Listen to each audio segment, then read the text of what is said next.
नमस्कार दोस्तों, यूपीएससी अखाड़ा में आपका स्वागत है। दोस्तों, आज की इस वीडियो में हम जो यूपीएससी प्रीलिम्स 2021 हुआ था, उसमें जो ज्योग्राफी का पोर्शन है, उसको डिस्कस करेंगे कि उसके क्वेश्चन जो है उनके क्या आंसर्स थे और वो क्वेश्चंस कहाँ से पूछे गए थे और कैसे आपको ज्योग्राफी को प्रिपेयर करना चाहिए आने वाले एग्जाम के लिए। तो आइए स्टार्ट करते हैं हम इस वीडियो को। देखो, जो पहला क्वेश्चन था बायोम्स से रिलेटेड था। ऊपर मैंने आपके लिए टॉपिक लिखा है कि कौन से टॉपिक से क्वेश्चन पूछा गया था और नीचे क्वेश्चन है द वेजिटेशन ऑफ सवाना। यानी कि देखो, हम जनरली हम पढ़ते हैं कि limitation factors in terrestrial ecosystem या एक्वेटिक। अब टेरेस्ट्रियल के भी एक पर्टिकुलर इकोसिस्टम से क्वेश्चन पूछ लिया, ठीक है। जो पर्टिकुलर एक बायोम है टेरेस्ट्रियल इकोसिस्टम में, बायोम, ठीक है। और वो कौन सा बायोम आपका, जो सवाना बायोम है उससे। तो डिफरेंट बायोम हम पढ़ते हैं एनवायरमेंट और ज्योग्राफी में। वैसे अगर बात करें डायरेक्टली तो ज्योग्राफी से कुछ 10 या 11 क्वेश्चन है और एनवायरनमेंट वाला पार्ट अगर आप इंक्लूड कर लेते हो तो इस बार ज्योग्राफी से लगभग 20 क्वेश्चन के अराउंड है आपके पास। तो ज्योग्राफी का लास्ट टाइम के कंपैरिजन इस बार थोड़ा वेटेज बढ़ा है और पॉसिबली नेक्स्ट ईयर भी हो। तो हालांकि मैं तो ये कहूंगा कि कोई भी सब्जेक्ट आप निगलेक्ट नहीं कर सकते। यूपीएससी में पता नहीं इस बार कोई ज्यादा है, अगली बार कोई और सब्जेक्ट का ज्यादा वेटेज आए, तो हमें तैयारी अच्छे से करनी है, ठीक है। बात करें ज्योग्राफी की तो ये बायोम से था, ठीक है। अब इस क्वेश्चन को सॉल्व करने का देखो तरीका, देखो इस वीडियो के एंड में मैं आपको बताऊंगा कि क्या लर्निंग है और कैसे आपको पेपर को अप्रोच करना चाहिए। नो डाउट पेपर डिफिकल्ट था, लेकिन फिर भी अगर आप ठंडे दिमाग से अगर सोचोगे तो वो 30 या 35 क्वेश्चन जो बहुत ज्यादा डिफिकल्ट थे, 70 क्वेश्चन को फिर भी आप मैनेज कर सकते थे। जिनमें से 30 या 40 तो बिल्कुल इजीली मैनेज हो जाते हैं, हाँ। और जो 20 25 30 क्वेश्चन है उनको आप किसी ना किसी ट्रिक से मैनेज करना था आपको। और देखो, ये नहीं कह सकते पेपर डिफिकल्ट आया अगली बार, पेपर तो मानो हर बार डिफिकल्ट ही आएगा। आप उसको कैसे मैनेज करोगे ना, वही आपका सिलेक्शन डिसाइड करेगा। तो हमें वो ट्रिक सीखनी है कैसे हम पेपर को मैनेज करेंगे। तो इसमें मैं आपको कुछ बताता हूँ ट्रिक्स, कैसे आप ज्योग्राफी के पार्ट को मैनेज कर सकते थे। अभी देखो जो क्वेश्चन है इसमें, अगर आप कोई बेसिक चीजें पढ़ते हो, इस वीडियो के एंड में आपको मैं यही बताऊंगा, आपको कॉन्सेप्चुअल क्लैरिटी होनी चाहिए, कुछ चीजों के बारे में बेसिक चीजें पता हो।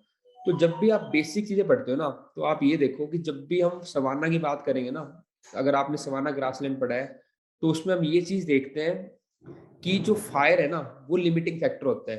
कि फायर क्या करता है, जैसे फायर लग जाती है तो क्या होता है, जो ट्रीज है वो जल जाते हैं और एक पर्टिकुलर लेवल से ज्यादा ट्रीज वहां पे हो ही नहीं पाते और मोस्टली ग्रासेस रहती है। तो एक पहला बात तो अगर फायर, ठीक है। दूसरा आप देखते हो इनको सवानास को बिग गेम कंट्री भी कहा जाता है, यानी काफी हर्बीवोरस होते हैं जो ट्रीज को खा जाते हैं, ठीक है। तो इसलिए भी ट्रीज की क्या है, ग्रोथ क्या लिमिटेड हो जाती है। तो ये दो तो पक्का है, 2 और 3। अब 2 और 3 देखो एक ही ऑप्शन में आ रहे थे, तब भी अगर आपको ये भी नहीं पता ना सॉइल प्रॉपर्टीज है या नहीं है, कोई बात नहीं, लेकिन सॉरी ये 2 और 3 तो पता ही था ना, ये तो नॉर्मल हम पढ़ते ही हैं। और इसके अलावा एक बात और है, जो बरोइंग एनिमल्स एंड टर्माइट्स, अगर इनकी बात करें, बरोइंग एनिमल्स और टर्माइट की, तो ये आप देखो कहाँ मिलते हैं आपको, ये आपको मिलेंगे टेरिस उसमें एरिड वाले में या डेजर्ट वाले के अंदर मोस्टली। तो सवाना में ये कम ही होते हैं, तो वन तो होगा नहीं। तो ऐसे आप पर्टिकुलर स्टेटमेंट को देख के इसका आंसर ड्राइव कर सकते हैं। आंसर आएगा 2 3 और 4। अब नेक्स्ट क्वेश्चन है वाटर रिसोर्स का। तो वाटर रिसोर्स भी, जो मैं भी ज्योग्राफी का कोर्स कराता हूँ, इसमें बेसिक बताता हूँ कि कहाँ पे ज्यादा वाटर रिसोर्स है कहाँ पे कम। तो इस क्वेश्चन में आप देखो कि ग्राउंड वाटर, पहले तो क्या है, सेलिन वाटर 97% है, उसमें से फ्रेश वाटर है। फिर फ्रेश वाटर में सबसे ज्यादा आइस कैप्स में है, फिर ग्राउंड वाटर में है, ठीक है। और फिर सरफेस वाटर, तो सरफेस वाटर का भी कुछ पार्ट उसमें सबसे ज्यादा लेक्स में है। तो यानी कि ग्राउंड वाटर तो ज्यादा है सरफेस वाटर से, ठीक है। तो पहली स्टेटमेंट तो आपकी रॉन्ग हो जाएगी, क्योंकि उसमें लिखा हुआ है कि लेक्स में, यानी कि जो सरफेस वाटर है वो ज्यादा है किससे, ग्राउंड वाटर से। तो ये स्टेटमेंट रॉन्ग है। लेकिन सेकंड स्टेटमेंट ठीक है, क्योंकि इसने लिखा हुआ है कि पोलर आइस कैप्स, ये देखो ये ज्यादा है ग्राउंड वाटर से, तो ओनली आंसर आएगा ओनली 2। तो ये क्वेश्चन जो सॉल्व होता है आपका, जनरली आपको डिस्ट्रीब्यूशन ऑफ वाटर, बिल्कुल बेसिक क्वेश्चन था जो आप सॉल्व कर सकते थे। इस बार मैं आपकी बात करूं तो इकोनॉमिक्स, पॉलिटी और ज्योग्राफी, ये थोड़े लो हैंगिंग फ्रूट थे इस बार, जिनके क्वेश्चन इजीली मैनेजेबल थे। हाँ, एनवायरमेंट, हिस्ट्री, साइंस, करंट का भी थोड़ा डिफिकल्ट पार्ट था इस बार। तो हर बार कुछ ना कुछ 3 4 पोर्शन आपके मैनेजेबल आएंगे, तो हमें उनपे अपने मार्क्स को स्कोर करना है। इस बार ज्योग्राफी स्कोरेबल था और ऐसे पॉलिटी और इकोनॉमिक्स भी। अब ये क्वेश्चन देखो वेजिटेशन के ऊपर, ये वेजिटेशन टॉपिक से क्वेश्चन आपका। तो इसमें भी अब पढ़ने में तो डिफिकल्ट लग रहा है, टेमराइन, मोरिंगा, ये सब हमने कभी सुने ही नहीं होते हैं। लेकिन एक बात सोचो आप कि जब मोस्टली हम ये तो पढ़ते हैं ना लेग्यूमिनस ट्रीज, ठीक है, लेग्यूमिनस एवरग्रीन ट्री। अब moringa is a leguminous evergreen tree.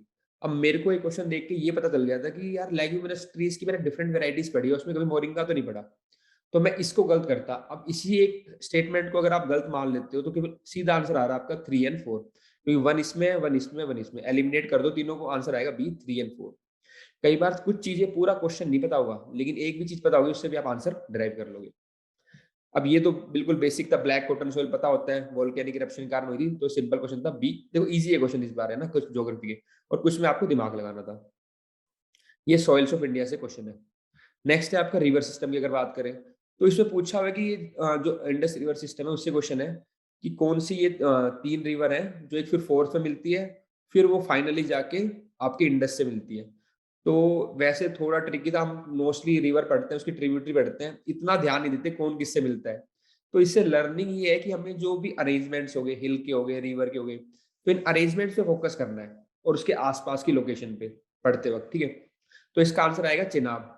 तो क्योंकि झेलम यहाँ पहले चेनाब से मिल जाती है, रावी चेनाब से मिल जाती है, और फिर अब सतलज देखने में तो लग रहा है, डाउट भी हो सकता है कि सतलज आएगा चेनाब, लेकिन एनसीईआरटी में कहीं ना कहीं दे रखा है कि Chenab is the major tributary of Indus, तो इसलिए आंसर आएगा चेनाब। बाकी चेनाब सतलज में कुछ भी आंसर आ सकता है, क्योंकि देखने में लग रहा है कि चेनाब सतलज से मिल रही है या फिर सतलज चेनाब से मिल रही है, ये थोड़ा यहाँ पे कंफ्यूजन लग रहा है कि भाई सतलज चेनाब से मिल रही है, तो फिर तो आंसर आ जाएगा चेनाब, और चेनाब अगर सतलज से मिल रही है और फिर आगे जा रही है तो आंसर आएगा सतलज, लेकिन मोस्ट प्रोबेबली इसका आंसर चेनाब ही होगा। बाकी की आएगी तो और कंफर्म हो जाएगा। बात ये नहीं अभी इसका आंसर क्या होगा, ठीक है। अब कुछ तो रिस्क लेना था चेनाब सतलज में से, वो तो आपको लेना ही वहां पे, लेकिन पढ़ने का तरीका जो आने वाले नेक्स्ट एग्जाम है 2022 में, तो इस वीडियो का पर्पस ये है कि आपको एनालाइज करना है कि आपको कैसे पढ़ाई करनी है। तो मैंने आपको इस वीडियो में यही बताया कि आप देखो बेसिक कॉन्सेप्ट उनको अच्छे से कर लो, मैप में ऑब्जर्वेशन में उसके आसपास की चीजें देखो, जो भी मेन चीज है उसके अरेंजमेंट्स देखो, ठीक है। और बेसिक ही कॉन्सेप्ट्स आए, सॉइल, वाटर, रिवर सिस्टम, ठीक है। तो बेसिक्स को हम अच्छे से करेंगे। नेक्स्ट क्वेश्चन है वो किसका है आपका, ये है आपका डिडवाना कुचमन सरगम खाटू, ये सब चीजें आपसे पूछा कि क्या चीज है ये। अब देखो मेरे को ये चीज इसलिए बता दी क्योंकि राजस्थान में कई बार हम जाते हैं तो खाटू श्याम काफी फेमस है, ठीक है। और तो मेरे को आइडिया होगा, डिडवाना भी लेक मैंने पढ़ा था जब मैंने आरएस का एग्जाम दिया था, तो मेरे को आइडिया होगा कि लेक ही है ये, ठीक है। तो मैं तो इसका आंसर सेलाइन लेक्स करता कि मुझे ऑब्जर्वेशन, ये क्वेश्चन कैसे ऑब्जर्वेशन बेस्ड है, मैंने चीजों को ऑब्जर्व किया हुआ था कि यहाँ पे खाटू श्याम का मंदिर राजस्थान में। अब राजस्थान में ग्लेशियर तो होंगे नहीं, ठीक है, मानसरोवर ये मैनग्रोव एरियाज भी नहीं होंगे, पॉसिबली ये हो सकता है कि रामसर साइट हो सकती थी ये। लेकिन मुझे यही पता था, कोई भी बेसिक जो स्टूडेंट पढ़ता है, कि रामसर साइट हमने इतनी सारी कवर करी होती है, तो हमने कहीं ना कहीं नाम सुना होता, और इनमें किसी का हमने नाम नहीं सुना रामसर साइट के अंदर, तो आंसर आएगा सलीन लेक्स।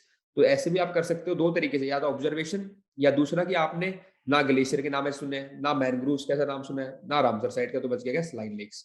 तो दोनों इसमें चीजें लग रही थी।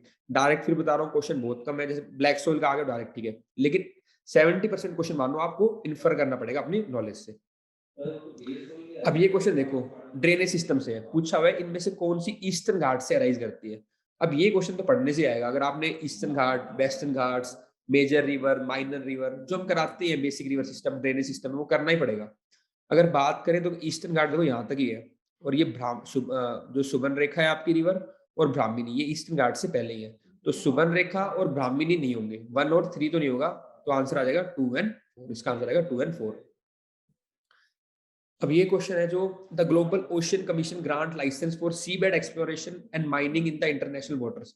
इस क्वेश्चन को देखते ही ना जो मेरे दिमाग में चीज आई थी, मेरे को सीधा इतना पता था, हम जो पढ़ते हैं जो United Nation Convention on Law of Sea, उसमें यही पढ़ते हैं कि साफ साफ की इंटरनेशनल सी बेड अथॉरिटी है, ठीक है, जिसके हेडक्वार्टर कहाँ पे है, जमाइका में, ठीक है, वो बताती है कि वो परमिशन देती है कि कैसे आपको माइनिंग करनी है, एक्सप्लोरेशन। तो यहाँ पे दे रखा है ग्लोबल ओशन कमीशन, आंसर आना था इंटरनेशनल सी बेड अथॉरिटी। तो फर्स्ट ही गलत होगी, जब फर्स्ट गलत होगी तो एलिमिनेट कर दो। बाकी पता है मेरे को, ठीक है, अच्छी बात है, नहीं भी पता हो तो भी मैं आंसर निकाल देता इसका। फर्स्ट ए हट जाएगा, सी हट जाएगा, डी हट जाएगी, फर्स्ट गलत होगी ना, एक बेसिक सी बता दी। तो कुछ चीजें आपको बेसिक से ही पता चलेगी, स्टेटमेंट कंफ्यूजिंग होंगी, डिफिकल्ट होंगी, लेकिन आपकी बेसिक नॉलेज से आप उसको सॉल्व कर लोगे, ये चीज सीखनी है आपको। तो 1 हटते ही आंसर आ जाएगा बी। नेक्स्ट क्वेश्चन एग्रीकल्चर से है, ठीक है। क्रॉपिंग पैटर्न जो हमारा होता है कि क्रॉपिंग की कंडीशंस क्या होती है, among the following which one is the least water efficient. अब देखो लीस्ट वाटर एफिशिएंट मतलब कि उसको ज्यादा पानी चाहिए, लीस्ट वाटर एफिशिएंट है। अब हम जनरली पढ़ते ही है क्रॉप पैटर्न में कि रेड ग्राम हो गया, पर्ल मिलेट, सनफ्लावर, ये कहाँ लगते हैं, ड्राई एरियाज में लगते हैं, ड्राई लैंड फार्मिंग, ठीक है। 75 सेंटीमीटर से कम रेनफॉल चाहिए। शुगर केन का मोस्टली पढ़ते हैं कि क्राइसिस में आता है उत्तर प्रदेश, महाराष्ट्र, कितना पानी चाहिए होता है। तो यही जो शुगर केन है that is least water efficient. Again concept लगा, डायरेक्ट नहीं आया लेकिन मैनेजेबल था। आंसर आएगा ए। नेक्स्ट क्वेश्चन है ओशनोग्राफी से, ठीक है। इस क्वेश्चन में करंट का और मतलब क्लाइमेटोलॉजी, ओशन करंट का दोनों का मिक्स करके पूछा हुआ है। अब ये आपको पता है, ये जो ट्रॉपिकल एरियाज होते हैं वहां पे ईस्टर्ली चलती है, और ईस्टर्ली क्या करेंगी, जो भी आपके ओशियन है उनके वेस्टर्न साइड में क्या करेंगे, पाइल अप करेंगे वाटर को, और वहां पे हो जाएगा पानी गर्म। और जब ऊपर जाएंगे टेम्परेट रीजन में, वहां पे होती है वेस्टर्ली, वो क्या करेंगे आपके ईस्टर्न साइड में क्या करेंगे, पाइल अप करेंगे और क्या करेंगे, पानी को गर्म कर देंगे। और यहाँ पे तो गल्फ स्ट्रीम भी जाता है जो कि ईस्टर्न साइड क्या करेगा, गर्म करेगा। तो इसमें दोनों स्टेटमेंट आपकी सही है। क्लाइमेटोलॉजी और ओशनोग्राफी के बेसिक कॉन्सेप्ट पे ये क्वेश्चन था। अगेन सिंपल पैराग्राफ काफी बड़ा लिखा है, लेकिन इसमें दो कीवर्ड थे बस, लीफ लिटर, डिकम्पोज फास्टर। कोई भी क्लास इको एनवायरनमेंट की कर लो, आप ज्योग्राफी कर लो, जब बायो पढ़ते हैं तो हम बताते हैं भाई ट्रॉपिकल रेन फॉरेस्ट या इक्वेटोरियल फॉरेस्ट, वहां पे क्या होता है, लीफ लिटर बहुत फास्ट हो जाता है क्योंकि सनलाइट फास्ट होती है, ठीक है ना, ज्यादा होती है, रेनफॉल होता है, तो लीफ वहां पे रुकता है लीटर, जो भी लीफ लिटर होता है that decompose very fast because bacterial activity is very high. और दूसरा वर्ड था एपिफाइट्स, ये भी हम पढ़ाते हैं कि ट्रॉपिकल रेन फॉरेस्ट या जनरल पढ़ते ही हैं, इक्वेटोरियल एपिफाइट्स में मिलेंगे। तो इनको देखते ही आप ये दो कीवर्ड्स एपिफाइट्स और लीफ लिटर डिकम्पोज फास्टर, ना ही कोनिफरस में होता है कि उसमें काफी लीचिंग होती है, ठीक है, एब्सिसिक एसिड बनता है, तो वहां पे तो वैसे नहीं होती एसिडिक। ड्राई में भी नहीं होता लीफ लिटर फास्ट, ठीक है, मैनग्रूव में भी नहीं होता सबसे फास्ट, और एपिफाइट्स भी नहीं होते। ये यहाँ पे मोस्टली जो अप्रोप्रिएट थी कंडीशन होती है ट्रॉपिकल रेन फॉरेस्ट।